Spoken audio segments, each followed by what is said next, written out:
नमस्कार सभी को। स्वागत है आपका इस YouTube चैनल पे। आज टॉपिक से हटते हुए एक ऐसे टॉपिक को उठाना चाह रहा हूँ जिसके लिए आप सभी बहुत परेशान रहते हैं। और इस टॉपिक के लिए मैंने देखा है कि लोग कमेंट बहुत करते हैं और चर्चाओं में सबसे ज़्यादा टॉपिक जो रहता है वो यही टॉपिक रहता है कि सर अटेम्प्ट कितना करें, या गुणांक कितना बनेगा, या फिर कितना गुणांक बनाएं, या कितना गुणांक हो कि सर हम सेफ हो जाएं नेक्स्ट वैकेंसी के लिए। हम लोगों के टाइम पर भी जो ये क्वेश्चन है ये बहुत ज़्यादा हम लोगों के माइंड में रहता था, क्योंकि जब कोई एग्ज़ाम आप फेस करने जाते हो या कोई भी चीज़ को फेस करने जाते हो लाइफ में, तो आपके सामने सबसे पहले एक सवाल ये आता है कि हमारा गोल क्या है, हमें कितना स्कोर करना है या हमें कितने मार्क्स लाने हैं। ये हम सबका एक माइंडसेट होता है। वैसे तो कोई भी कम्पिटिटिव एग्ज़ाम हो जहाँ पे मेरिट से सिलेक्शन होता है, तो वहाँ पे आपको एक बार सेट नहीं करना चाहिए अपने लिए कि नहीं इतने मार्क्स मुझे लाने हैं। मैक्सिमम जितने मार्क्स ला सकते हो, चाहे वो किसी भी कैटेगरी का बच्चा हो, आपको लाने चाहिए। बट स्टिल एक मिनिमम मार्क्स या एक हमको आइडिया ये होना चाहिए कि हाँ इतने तो अपने को लाने ही हैं, ये एक माइंड में सेट होना चाहिए। तो उसी चीज़ को देखते हुए काफ़ी लोगों के कमेंट्स थे कि सर एक बार गुणांक बता दीजिए, सेफ अटेम्प्ट्स कितने होने चाहिए, इस पर आपका क्या कहना है। तो एक वीडियो पर भाई ये लेके आया हूँ मैं सेफ अटेम्प्ट। एक दो लोगों के बीच में कमेंट आए थे। कमेंट ये था कि सर हम लोगों के पास टाइम कम बचा है, तो हम क्या सभी टॉपिक्स को चुनें या कुछ टॉपिक्स को छोड़ दें, या आप एक ऐसी वीडियो बना दीजिए जिसमें इंपॉर्टेंट टॉपिक्स हों। तो देखिए सबसे पहले बात मैं ये कहना चाहूँगा, यू हैव एनफ टाइम, आपके पास बहुत समय है। क्योंकि एक्सपेक्टेड जो सुपर टेट की डेट होगी वो around end of this year है, इस साल के अंत तक ये जाने वाला है। क्यों? क्योंकि देखिए 22 में चुनाव है, ये भी आप सबको पता है।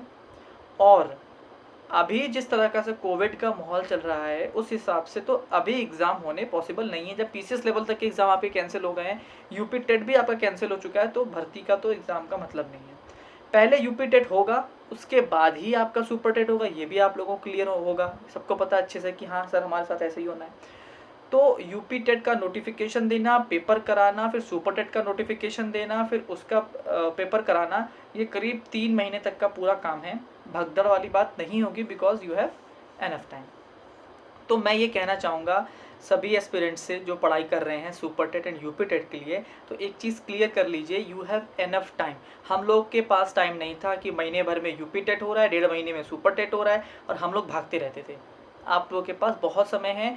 तो जो एस्पिरेंट थे जिन्होंने कमेंट किए थे इस चीज़ को लेकर, मैं उनको बता रहा हूँ बहुत समय है, अच्छे से पढ़िए। मैं हर वीडियो में एक चीज़ कहता हूँ, वो कहता हूँ मैथमेटिक्स को लेकर। देखिए आप सभी लोग एक बात ध्यान रखिए, मेरिट हर सब्जेक्ट को लेके बनती है।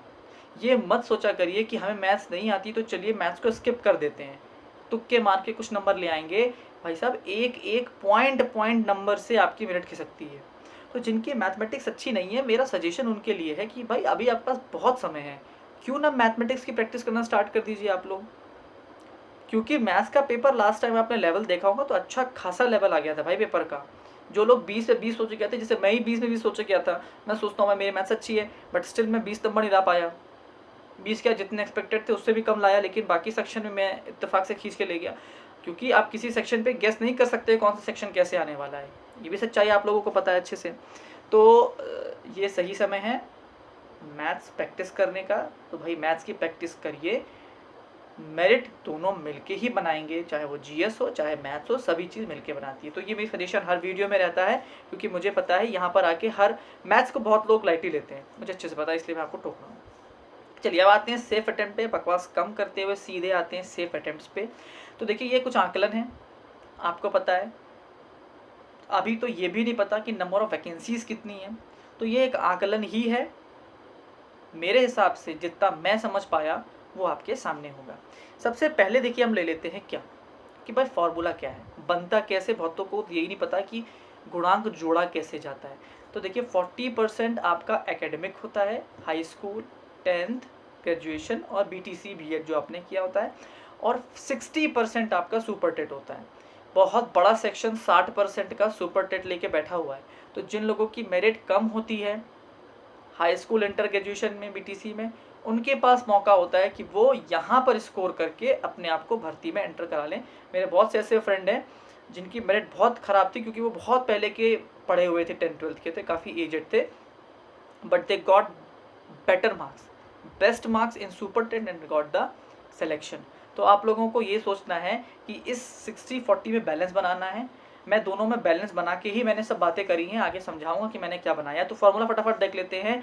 40% जो आपका एकेडमिक है उसमें 10% ट्वेल्थ का 10%, ग्रेजुएशन का 10% एंड BTC B.Ed का 10%, सबका 10% निकाल लीजिए, वो आपकी 40% कवर कर देंगे। 60% कैसे निकालते हैं? तो वैसे तो तरीका ये होता है कि जितने मार्क्स आए वो 100 का कितना परसेंट है और वो जितना आया उसका 60%। बट इसको कन्वर्ट फटाफट हम अगर हम फॉर्मुलेट कर लें तो सिर्फ सुपर टेट के नंबरों का 2/5 कर दीजिए, वो आपका 60% सीधे निकल जाता है। तो अगर आपको अपनी गुणांक जोड़नी है कि आज आप कहाँ खड़े हैं, तो 10% high school, inter, graduation and BTC को, B.Ed को जोड़ लीजिए, और सुपर टेट में जितने मार्क्स आप जोड़ना चाहते हैं उसका 2/5 कर दीजिए, then you will get your total गुणांक। This is the formula for calculating the गुणांक। आई होप ये बात तो क्लियर हो गई होगी और बहुतों को ये बात पता भी होगी। आगे बढ़ जाते हैं। अब ये मैंने एक एग्जाम्पल लिया है, जैसे जिनके 10th 12th और ग्रेजुएशन बहुत पुराने हैं, तो भाई उनको एक चीज़ पता है कि भाई 10th में 12th में मार्क्स पहले नहीं मिलते थे, स्पेशली यूपी बोर्ड के जो बच्चे हैं। CBSE बोर्ड में तो फिर भी मार्क्स मिल जाते हैं, बट यूपी बोर्ड में मार्क्स पहले नहीं मिलते थे। But after the last government 10th 12th में तो बहुत बढ़िया नंबर मिलते हैं। अब CBSE बोर्ड वाले बच्चे बेचारे पीछे, मैं अपने दोस्तों से पीछे था, उनके 12th पे ज़्यादा नंबर हुआ करते थे जो यूपी बोर्ड के थे, और मैं CBSE बोर्ड से हूँ। तो मैं ये पहला एग्जाम्पल ले रहा हूँ उन लोगों के लिए जिनके 10th में 60% के आसपास है, 12th में भी 60% है, ग्रेजुएशन में भी 60% है, बल्कि ग्रेजुएशन में 60% लोगों के नहीं बनते हैं if they are BA and BSc। अगर आप BSc एग्रीकल्चर से हो तो भाई नंबर मिल जाते हैं, यदि अगर आप दिल्ली से करके आए हो तो DU वाले काफ़ी अच्छे नंबर दे देते हैं BSc में, और अगर BTech हो गए तो बहुत अच्छे बन जाते हैं। बट जो BSc वाले बेचारे हैं या BA वाले हैं तो 60% बनाने में हालत ख़राब हो जाती है, ये सबको पता है। और मान लीजिए इत्तेफाक से BTC B.Ed में भी आपके 60% है, ये एक एवरेज है। मान लीजिए आपका गुणांक इन सबको जोड़ा कि 6 नंबर तीनों में मिल गए और आपका टोटल गुणांक अराउंड 24 बना, 25 बना, किसी में ज़्यादा किसी में कम। तो उनको कितनी मेहनत करनी है भाई? देखो, आपका 40% में 40 नंबरों में सिर्फ 24 नंबर आए हैं, तो आपको उस 60% में बहुत मेहनत करनी है। ये किसकी बात चल रही है? जिनके एकेडमिक में नंबर कम हैं। तो भैया उनको कितने नंबर लाने पड़ेंगे? तो भाई सबसे पहले बात करते हैं हम SC कैटेगरीज की। 69,000 जो भर्ती थी उसमें 62 गुणांक पर SC कैटेगरी वालों का ईजिली हो गया है। कुछ लोग थे जिनके मार्क्स अच्छे आ गए थे, तो उनके और एकेडमिक में नंबर कम होने के बाद भी सिलेक्शन हो गया। बट SC कैटेगरी के मैं बच्चों को जानता हूँ जिनको, तो वो अराउंड इवन कुछ 61 पॉइंट समथिंग से ही स्टार्ट हो गया था, अराउंड 62 आप मान लीजिए। लास्ट ईयर भर्ती जो थी 69,000, उनको सिलेक्शन मिला है कितने पर? 62 गुणांक पर। तो जिसके 62 गुणांक जिसको बनाने हैं और उसके एकेडमिक में नंबर कम थे, उसको 95 मार्क्स चाहिए। ऐसे कैटेगरी के लिए कितना कट ऑफ था? 90 मार्क्स था। तो उनको अराउंड 95 मार्क्स चाहिए अगर उनको एकेडमिक में मार्क्स अच्छे नहीं मिले हैं। तो बात समझ में आ गई। आगे देख लेते हैं OBC कैटेगरी के। अगर एकेडमिक में सिर्फ 24 नंबर हैं, उनकी बात चल रही है, ध्यान सुनिएगा। एकेडमिक में जिनके सिर्फ 24 नंबर हैं और उनको 69,000 के हिसाब से कट ऑफ क्लियर करनी थी, तो उनको करीब 102 मार्क्स चाहिए थे, तब जाके वो लोग सिलेक्शन पा पाए हैं। कब? एकेडमिक 24 है केवल। अपकमिंग भर्ती में क्या होगा वो हम आगे डिस्कस करेंगे, इसलिए नीचे क्वेश्चन मार्क बना हुआ है। और जनरल कैटेगरी के बच्चे जिनके एकेडमिक में बहुत कम नंबर थे, तो उनको 107 मार्क्स, 107 नंबर करीब स्कोर करने पड़ गए हैं, तब जाके उनको सिलेक्शन मिला है। ये बात कब की चल रही है? 69,000 भर्ती की चल रही है। और दूसरी चीज़, जब आपका एकेडमिक बहुत कम है, 24 नंबर ही करीब आप जोड़ पा रहे हैं 40 में से। अब अगर आपकी एकेडमिक अच्छी है, भाई ऑब्वियस बात है ना, एकेडमिक अच्छी है तो इधर मार्क्स आपके कम हो जाएंगे। क्या मार्क्स कम हो जाएंगे उसको डिस्कस कर लेते हैं। अगर मान लीजिए आपकी एकेडमिक अराउंड 30 जा रही है, 10th में कितने भी मार्क्स थे, 12th में कितने भी मार्क्स थे, ग्रेजुएशन में भी कितने थे, बीएड बीटीसी में भी कितने थे, और आपका ये 10% जोड़ने के बाद मान लीजिए 30 आपकी गुणांक आ चुकी है। कहाँ से? एकेडमिक से। अब आपको मार्क्स कितने लाने हैं? तो भाई आपको मेहनत करने की ज़रूरत बहुत कम है, सिर्फ आपको कट ऑफ क्लियर करना था।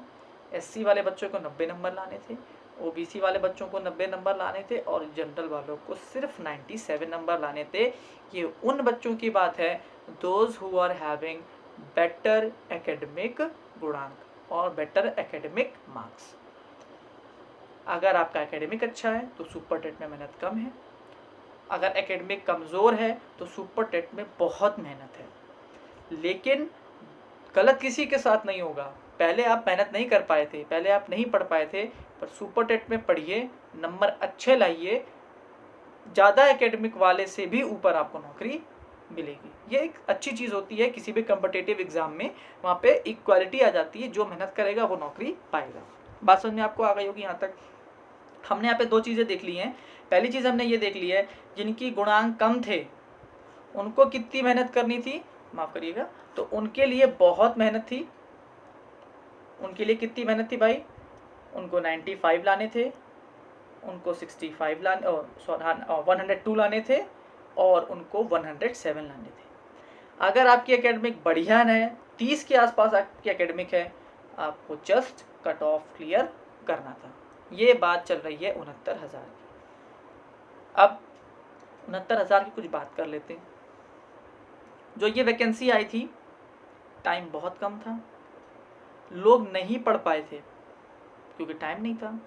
हम लोगों का जब बीटीसी या बीएड जो सेशन था वो कंप्लीट हुआ, उसके बाद धरने वरने देने के बाद आई थिंक महीना 1.5 महीने के अंदर यूपी टेट का पेपर करा लिया। सीटेट आया था, सबसे पहले सीटेट आया था, उसी के करीब 15 दिन के गैप में यूपी टेट आ गया था। वहाँ भी टाइम कम था, यहाँ भी टाइम कम था, और यूपी टेट कराने के आई थिंक महीना भर भी नहीं था जब हमको सुपर टेट देना था। तो टाइम जब कम होता है तो चीज़ें क्या होती हैं, हम उन चीज़ों को पिक करते हैं जो इम्पोर्टेंट होती हैं, और उस इम्पोर्टेंट के चक्कर में क्या होता है, बहुत सी बेसिक चीज़ों को हमें छोड़ना होता है, और पेपर में बेसिक चीज़ें भी आती हैं। इसलिए जो मार्क्स बच्चे नहीं गेन कर पाए वो यही रीज़न था, because of the lack of time. Even then बहुत बच्चों ने बहुत बढ़िया मार्क्स अटेंड किए हैं, 130 नंबर तक लोग लेके आए हैं, और जो उसके ऊपर झोला थे उनका झोला फट चुका था और वो पकड़ चुके हैं। कैसे भी लेके आए थे उस पर हमें डिस्कशन नहीं करना, वो हर भर्ती में 2-4% कहाँ से निकल के आते हैं वो सिर्फ भगवान ही जानता है, उससे मतलब नहीं है। टाइम कम होने के बावजूद बच्चे 130 नंबर तक जब ला सकते हैं, आपको ये सोचना है इस बार टाइम बहुत ज़्यादा है। दूसरी बात, नंबर ऑफ एप्लीकेंट डबल होने वाले हैं। हम लोग के टाइम पर जो बैच क्लियर हुआ था वो सिर्फ हमारा बैच था, 2015 वाला बैच। ठीक है भाई, हम 2015 वाले बैच के थे, बैच क्लियर हुआ, भर्ती आ गई। उसके जस्ट पहले वाला बैच था वो 68,500 दे चुका था, और जो बच गए थे वो केवल यहाँ पर compete कर रहे थे। तो जो कंपटीशन था उतना टफ नहीं हो रहा था क्योंकि नंबर ऑफ एप्लीकेंट कम हो रखे थे। हाँ, शिक्षा मित्र वाला बवाल ज़रूर बहुत पड़ा था, बट कट ऑफ इतनी अच्छी रख दी गई कि फिर शिक्षा मित्र बेचारे नहीं compete कर पाए, मार्क्स नहीं ला पाए। इसमें शिक्षा मित्रों की बहुत बड़ी गलती है। मैं इस पर आपको एक बात बताऊँगा, इसी को कहते हैं ओवर कॉन्फिडेंस। तो नंबर ऑफ़ एप्लीकेंट बहुत बड़ा एक रोल प्ले कर गया। तो नंबर ऑफ़ एप्लीकेंट की वजह से कट ऑफ हम लोगों की भी, जो बच्चे 90 या 97, देखिए आप देख रहा हूँ मैं यहाँ पे 90, 97 दिखा रहा हूँ ना, ये तो ये वही बच्चे इसलिए पा गए job just because of the number of applicant कम थे। अगर नंबर ऑफ़ एप्लीकेंट ज़्यादा होते तो भाई ये 90, 97 वाले कभी भी ज़िंदगी में जॉब नहीं पाते। तीसरी चीज़, कट ऑफ हाई रख दी गई थी। हुआ ये था भाई कि शिक्षा मित्र बहुत सारे थे, अराउंड 45,000 के आसपास शिक्षा मित्र थे। उनको ये लगा था कि पिछली भर्ती में 40-45 की कट ऑफ है, गवर्नमेंट ने कट ऑफ सेट नहीं करी है, तो वो अंधभक्त तो वर्ड यूज़ करूँगा, आपको पट्टी इन्होंने लगा ली कि अरे अब तो कट ऑफ लास्ट वाली ही रहेगी। और कुछ यूट्यूब चैनल्स जिन्होंने बहुत ही ज़ोर शोर से ये प्रसारित कर दिया था कि अब तो कट ऑफ 40-45 ही रहने वाली है, क्योंकि गवर्नमेंट ने कहीं कुछ शो नहीं किया है। हवा बहुत तेज उड़ती है और गलत हवा बहुत तेज उड़ जाती है, हवा उड़ गई, हम लोगों को भी लगा, हम लोग डिमोरलाइज हो गए कि कट ऑफ तो 40-45 होनी है, ये हो जाएगा वो हो जाएगा, हम लोगों का तो होना ही नहीं है। हम लोग बस भगवान का नाम लेके पेपर देने गए थे, और रास्ते में जो शिक्षा मित्र हमको मिल रहे थे उनके सेंटेंसेस ये थे कि हमको तो केवल 60 नंबर लाने हैं, तुम लोग पढ़ाई करो, तुम लोग 110 के ऊपर नंबर लाना तब ला पाओगे। उनका ओवर कॉन्फिडेंस और हमारा डर हमारी हेल्प कर गए। ओवर कॉन्फिडेंस के चक्कर में 90-97 उन लोगों नहीं ला पाए, या फिर उनकी सोच ही नहीं थी वहाँ तक कि हम इतना दूर जाना है। हम लोगों को था कि नहीं, हमको तो भाई 110 लाने हैं। हम लोग मेहनत करते रहे, भगवान का साथ मिला, बाबा जी का साथ मिला, कट ऑफ बहुत ऊंची चली गई और सिलेक्शन पूरा पलट गया। उसके बावजूद शिक्षा मित्र भी करीब करीब 7,000 हैं इस भर्ती में। तो आप लेवल समझ सकते हैं लोग कितनी मेहनत कर रहे हैं। उन शिक्षा मित्र को देखिए जो बेचारे कितने साल पुराने भर्ती में लगे थे, कितने साल हो गए, पढ़ाई लिखाई छूट चुकी है, इवन देन उन्होंने 1997 कट ऑफ को क्लियर किया। तो ये एक सबक है आप लोगों के लिए कि जो लोग कुछ लोग कमेंट करते हैं कि अरे भाई क्यों डरा रहे हो, कुछ नहीं होता, एक बुक खरीद लो, ये कर लो। तो भैया पिछली भर्ती को केवल आप एक बार नोटिस कर लीजिए, अच्छे से देख लीजिए, समझ लीजिए, आपको अपने आप चीज़ें क्लियर हो जाएंगी कि कितनी आसान है और कितनी टफ। आपको लग रहा है कि आपने बहुत मेहनत कर ली, लेकिन जब अपने दोस्तों से आप मिलते हैं ना तो आपको मालूम चलता है कि भाई वो आपसे 2 कदम आगे चल रहे हैं। So you have to compete them. आपको खुद को नहीं हराना है, बहुत लंबी भीड़ लगी हुई है। तो हमारे टाइम पर कुछ ऐसी चीज़ें थी जिसकी वजह से पेपर उतना टफ नहीं हुआ, नंबर ऑफ़ एप्लीकेंट कम थे, कट ऑफ इतनी बहुत सफिशिएंट थी, नंबर ऑफ़ एप्लीकेंट तब भी कम थे। पर इस बार क्या होने वाला है देख लेते हैं। हमारे टाइम पे 4 लाख बच्चों ने पेपर दिया था सुपर टेट का, जिसमें से करीब 1.5 लाख बच्चे पास हुए थे। आपके में क्या होने वाला है? हो सकता है नंबर ऑफ़ एप्लीकेंट ही 8 से 10 लाख हों। क्यों? कितने बैच हैं आप देखिएगा, 68,500 वाला बैच मतलब 2014 वाला बैच वो है ही। उसके पहले की जो भर्ती है मैं उनको नहीं इंक्लूड कर रहा हूँ, बिकॉज उनकी एज काफ़ी हो चुकी होती है, बट स्टिल वो भी कम्पीट करते हैं और उनकी जॉब भी लगती है, फिर भी हम उनको निगलेक्ट कर लेते हैं थोड़ी देर के लिए। तो 14 वाला बैच है, 15 वाला बैच है। हमारे जो बच्चे दोस्त बच गए हैं मेहनत करके, 16 वाला बैच, 17 शायद एक बीच में कोई गैप है, मुझे इसकी आइडिया नहीं है, बट 18 2 या 3 बैच जुड़ चुके हैं। और जब तक भर्ती आएगी तब तक जो रिसेंट बैच चल रहा है मेरे हिसाब से वो भी धरना वरना दे के अपना रिजल्ट निकलवा लेंगे। अराउंड 3 या 4 बैच कम से कम बैठेंगे इस भर्ती में। नंबर ऑफ़ एप्लीकेंट 8 से 10 लाख। पहले लोगों के सीटेट यूपी टेट ही नहीं निकलते थे, बट अब बच्चे बहुत मेहनत कर रहे हैं। मैं तो देखा है IAS PCS की कोचिंग कर रहे हैं और वो यूपी टेट का एग्ज़ाम दे रहे हैं। तो पेपर का लेवल आप जान सकते हैं। तो आप समझ लीजिए नंबर ऑफ़ एप्लीकेंट दुगने हो चुके हैं टोटल पार्टिसिपेंट, और पास पिछले बार करीब करीब 1.5 लाख हुए थे और मैंने यहाँ लिखा है 2 से 3 लाख। तो आप कहोगे इतना लंबा गैप क्यों? तो एक बार ध्यान रखना, नंबर ऑफ़ एप्लीकेंट जब भी बढ़ते हैं तो 2 चीज़ें होती हैं, या तो पेपर का लेवल बढ़ा देते हैं या तो कट ऑफ हाई कर देते हैं।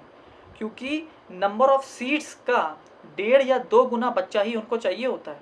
ये आपको शायद अगर नहीं पता हो तो ये पता होना चाहिए कि जितनी टोटल नंबर ऑफ़ वैकेंसी होती है उसका 1.5 या 2 गुना बच्चों को ही वो केवल पास करते हैं, बाकी सबको फेल कर देते हैं। तो वो 1.5-2 गुना लाने के लिए वो क्या करेंगे, या तो पेपर टफ करेंगे और या तो कट ऑफ को हाई करेंगे। इसलिए जो पास वाले स्टूडेंट हैं भैया वो 2-3 लाख ही होने वाले हैं। ठीक होगी बात? अब कितनी वैकेंसी आने वाली है ये तो जाने कौन, बाबा जी, और तो कोई जानता नहीं है कितनी वैकेंसी निकालेंगे। बट पेपरों में, यूट्यूब पर, फेसबुक पर, कहीं कहीं हवाओं में, हर जगह चलता है कि करीब 50,000 सीट आने वाली हैं। मैं तो 50,000 मांग के चल रहा हूँ। तो अगर 50,000 सीट्स हैं तो, और यही सिचुएशन रही तो अब कितना गुणांक चाहिए, कितना सेफ अटेम्प्ट चाहिए, ये सबसे बड़ा अब सवाल आया। अभी तक तो हम पुरानी भर्तियों को केवल कंपेयर कर रहे थे भाई, अब सवाल आ रहा है कि मान लेते हैं 50,000 वैकेंसी आ गई, नंबर ऑफ़ एप्लीकेंट 8 से 10 लाख हो गए और पास होने वाले 2 से 3 लाख, 2.5 लाख, 3 लाख हो गए। अब आपके गुणांक कहाँ पहुँचेंगे, तो ये एक मेरा आकलन है, उस आकलन को देख लेते हैं। मिनिमम एक्सपेक्टेड गुणांक। एससी वाले जो पिछली बार 62 पर थे, दे मस्ट स्कोर 65 प्लस गुणांक। ये गुणांक की बात चल रही है, ये मार्क्स नहीं है। 65 गुणांक लाना पड़ेगा।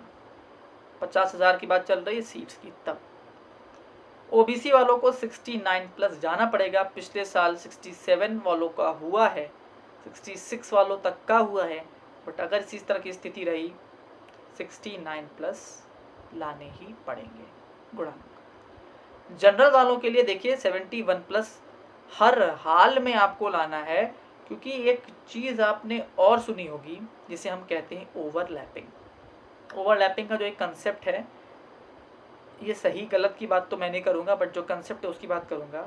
होता ये है, एससी एंड ओबीसी कैटेगरी के वो बच्चे जो कि बहुत ज़्यादा नंबर लेके आते हैं, वो सब जनरल में compete करते हैं। वो जनरल कैटेगरी की सीट्स पर आके सिलेक्शन पाते हैं जनरल बच्चे बनकर।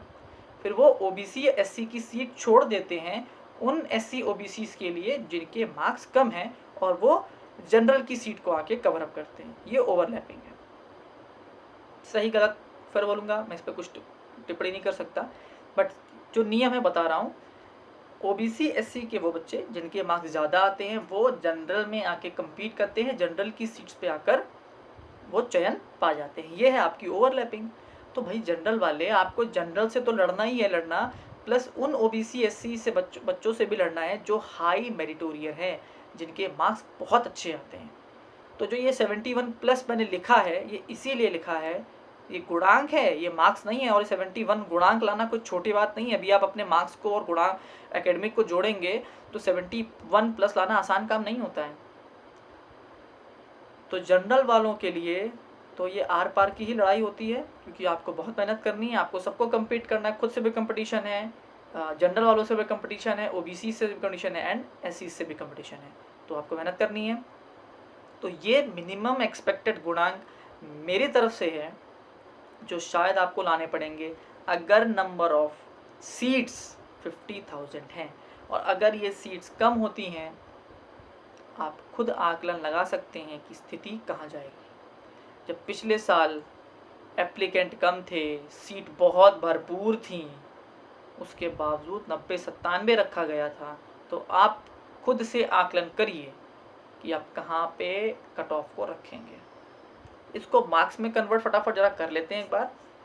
मार्क्स कितने चाहिए, तो एससी को भाई 97 प्लस लाना पड़ेगा, तब जाके वो उतनी गुणांक बना पाएंगे।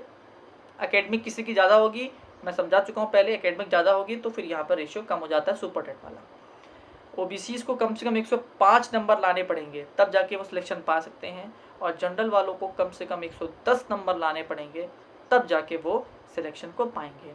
जनरल वाले 110 मैं इसलिए लिख रहा हूँ, मालूम है 110 नंबर लाना आसान बिल्कुल काम नहीं है, बट लिखा इसीलिए है क्योंकि भाई कंपटीशन बढ़ा हुआ है, नंबर ऑफ एप्लीकेंट बढ़े हुए हैं। और सबसे बड़ी बात, जो नए बच्चे आ रहे हैं ना, आप लोग जो हैं बहुत मेहनत करते हैं, बहुत मेहनत करते हैं। मैं अपने जूनियर्स को देखता हूँ भाई, बहुत मेहनत करते हैं। वो ऐसी ऐसी चीज़ें पढ़ रहे हैं जो शायद हम लोगों ने सोचा तक नहीं था कि हाँ चलो हम इसको पढ़ते हैं। वेदर पेपर में आए या ना आए, बट आपकी तैयारी क्या शो कर रही है, वो चीज़ें होती हैं। वो लोग एसएससी की तैयारी करते हैं, साथ साथ यूपी टेट सुपर टेट की तैयारी करते हैं, तो आप सोच सकते हैं कि जो पेपर का लेवल है वो भी बढ़ेगा और कट ऑफ ऊपर जाने वाली है। ये मेरी राय थी, आई होप समझ में आया होगा। पेपर का पैटर्न बहुत कुछ डिसाइड करता है, और सबसे बड़ी चीज़ नंबर ऑफ़ एप्लीकेंट बहुत कुछ डिसाइड करते हैं, और नंबर ऑफ़ एप्लीकेंट कम नहीं होने, बढ़ते ही जाने हैं, ये आपको पता है। बहुत से बच्चे ऐसे होंगे 69,000 के जो पास हो चुके हैं, लेकिन उनको दूर का जिला कहीं मिला होगा, तो वो भी कम्पीट करने इसमें आएंगे। आप लोगों की मांग होगी कि उनको अलाउ ना किया जाए या जो भी होगा, बट वो ट्राई तो करेंगे ही, काउंसलिंग तो कराते ही हैं, भले बाद में जाके ना हो, एनओसी ना मिले, बट ट्राई करते हैं। तो नंबर ऑफ एप्लीकेंट भैया बहुत होने वाले हैं। इस फाइट को जीतने के लिए आपको हर सब्जेक्ट को इज्जत देनी होगी, एक बढ़िया सा टाइम टेबल बनाना पड़ेगा, और I think this is the perfect time to give something towards math, practice math, नहीं तो मैथ्स आपका मार्क्स गिराएगा। जीएस एंड सीडीपी किसी के नहीं हैं। अगर ढंग की सीडीपी आ गई तो बड़े बड़े रटने वाले भी रह जाते हैं, सीडीपी नहीं कर सकते। बहुत से सिद्धांत है भाई, और एक ही सिद्धांत के 15 नाम है। कथन ही अगर केवल उठा लो ना, लाखों करोड़ कथन है, नहीं कवर कर सकते। तो जीएस तो आपको पता है भाई, वो तो समुद्र है, ओशियन है, पता नहीं कहाँ से शुरू कहाँ ख़त्म। तो ये सही समय है मैथ्स का। मैथ्स प्रैक्टिस करिए, बार बार कह रहा हूँ। जिन लोगों को समझ में आ चुका होगा डेफिनेटली वो मैथ्स की प्रैक्टिस करना स्टार्ट कर देंगे। कहीं से भी करिए, मेरे चैनल से देखिए, किसी और चैनल से देखिए, खुद की किताब ले लीजिए, बट मैथ्स ज़रूर लगाइए। एनसीईआरटी कवर कर रहा हूँ मैं सभी वीडियोज़ में। क्या करना है यार, 5-5 क्वेश्चन हैं, क्वेश्चन मैं दे रहा हूँ, आंसर भी मैं दे रहा हूँ, लगा लो, आपके काम में आएगा। मेरा नहीं, किसी और का लगा लो, बट लगाओ, क्योंकि मेरिट मैथ्स बिगाड़ सकती है। That's all for this video. कितने मार्क्स आपको लाने चाहिए थे, कितना गुणांक आपको लाना चाहिए था, मैंने सब बता दिया है, हर कंडीशन को रखते हुए बता दिया है। इतने तो लाने ही हैं, और ये सिर्फ मिनिमम है, ये ध्यान रखिएगा। मैक्सिमम आपका लक्ष्य 150 में 150 होना चाहिए। जो कहना हाइपोथेटिकल है, बात सही है, 150 में 150 नहीं ला सकते, बट आपका लक्ष्य 110 प्लस ही होना चाहिए, चाहे वो किसी भी कैटेगरी का हो, क्योंकि आपको अपनी जगह निश्चित करनी है। और अगर आप सिर्फ मिनिमम लेके चलेंगे और उस वक्त आपको दूसरा जिला जब बाहर का मिलेगा ना, बहुत दुख होगा। स्टार्टिंग में हम लोग भी कहते थे कि अरे कहीं भी मिल जाए यार, कोई दिक्कत नहीं होती, चले जाएंगे, नौकरी तो मिल रही है। लेकिन वो मित्र जिनको दूर मिला है, उन्हें जो कष्ट हैं सुबह खाने से लेकर स्कूल पहुंचने तक, वो अभी आप लोग नहीं समझ सकते। सिर्फ आपके दिमाग में इतना ही होगा, नौकरी मिल जाए चाहे कहीं भी मिल जाए। सो कीप ऑन प्रैक्टिसिंग, पढ़ते रहिए and get the best what you can. That's all for this video. I hope आपको समझ में आएगा। Keep on sharing the video, अपने दोस्तों को दिखाइए कि कितने आपको और मेहनत करनी है, आपस में मिलिए। मेरी कोचिंग थी, मैंने भी कुछ दिन कोचिंग ज्वाइन किया, उतना मुझे उससे प्रॉफिट नहीं मिला, बट कोचिंग में क्या था कि हम जो दोस्त थे ना, हमारे आपस में कंपटीशन रखते थे। कोचिंग से मतलब नहीं है, क्या पढ़ा रहे उससे मतलब नहीं है, इसका इतना याद हो गया, मेरा कैसे याद नहीं हुआ, इस चीज़ को लेके हम जाते थे। तो जो हमारे सर थे उन्होंने एक बार कहा था कि देख लेना कि इस कोचिंग में कितना भी अच्छा रिजल्ट आए, लेकिन एक बात कहता हूँ कि जो ये 10 लड़कों का ग्रुप है ना, यहाँ टॉपर इसी में से निकलेगा। और ये भी लिख के दे सकता हूँ कि इस 10 में 10 का होगा, और ये सच्चाई है, हमारे पूरे ग्रुप का हुआ है, और हमारे ही ग्रुप से फर्स्ट, सेकंड, थर्ड और फोर्थ टॉपर हम ही लोग निकले हैं। क्यों? Competition to a friend. अपने दोस्त से कंपटीशन लगाइए, उसको आपको हराना है, उसको आप हरा देंगे, सिलेक्शन अपने आप हो जाएगा। Thank you and have a nice day.